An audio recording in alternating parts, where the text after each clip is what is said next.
Oluvannyuma lwa bannakibiina kya National Unity Platform okuyimbulwa omulamuzi wa kkooti ya LDC Martins Kirya ku kakalu ka kkooti, bano boolekedde ku kitebe kyabwe ekisangibwa e Makerere Kavule gye boogereddeko ne bannamawulire ng'omubaka Francis Zaaka ategeezezza nti okukwatibwa kwe tekwali mu mateeka era nga waliyo ne bannaabwe bangi abavundira mu kkomera awatali musango gwe bazza. Batukwatira wano nga tewali musango tuzizza, ne batutwalako ebintu byaffe.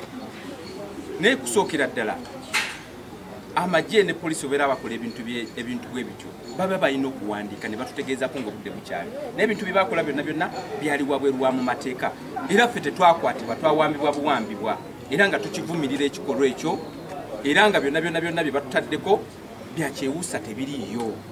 Ye omubaka wa Katikamu South Kirumira Hassan Lukalidde avumiridde ekya poliisi okumuteeka ku kabangali y'emu n'obubizzi obwali busuuliddwa ku kitebe kyabwe nga buno ababusuula bawandiikako erinnya lya Joel n'ensimbi akawumbi kamu n'obukadde 700. Nzija wabweru awo ne bankwata ng'ekitagasa ng'ekimenke ne bankwata ne bankasuka ku pick-up nga kuliko n'embizzi.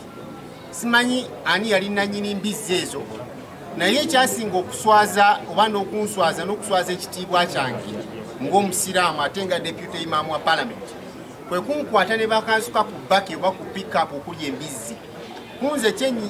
Kunze kyesittaza ng'omuntu ate kiswaza n'eddiini n'abantu baffe be tukulembera. Ye omubaka Tebandeke Charles ebyabatuukako ku bbalaza abinyumya abiddiŋŋana ng'agamba nti ab'ebyokwerinda okukozesa emmotoka ezimanyiddwa nga drone mwe baabateeka kimenya mateeka. Kwatiranga abantu mu drone emmotoka nga ezimbiddwako eri enclosed ebikolebwa munda abali wabweru tebabimanya ate nga babikola ku bantu abo abali munda mu drone.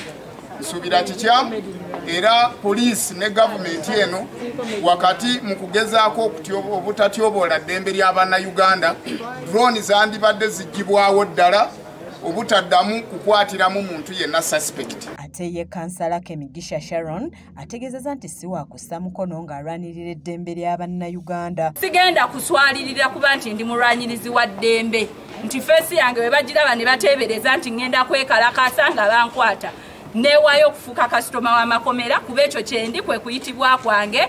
Nja kulwanirira eddembe ly'Abannayuganda paka nga tutuuse ku kyetukola kye twagala. Ebintu bino tuzze tubyogera, bazze babyogera nti abantu abatukulembera kituufu si Bannayuganda. Ye Lubowa Ssebina Javiira okuva mu Nnyendo Mukungwe mu disitulikiti y'e Masaka yannyamidde olwa poliisi okukwata bannaabwe bagamba nti tebaalina musango. Bano tubadde tebalina musango gwe baakola, baali balwanirira muntu wa bulijjo, baali balwanyisa nguzi, omuze ogulabika nga gwefuze eggwanga lino gumazeewo eggwanga. Kakati abantu bano bwali tolina nsonga lwaki obakwata okubatwala mu kkomera. Zaaneti Namatovu ku lwa KSTV Agaleero.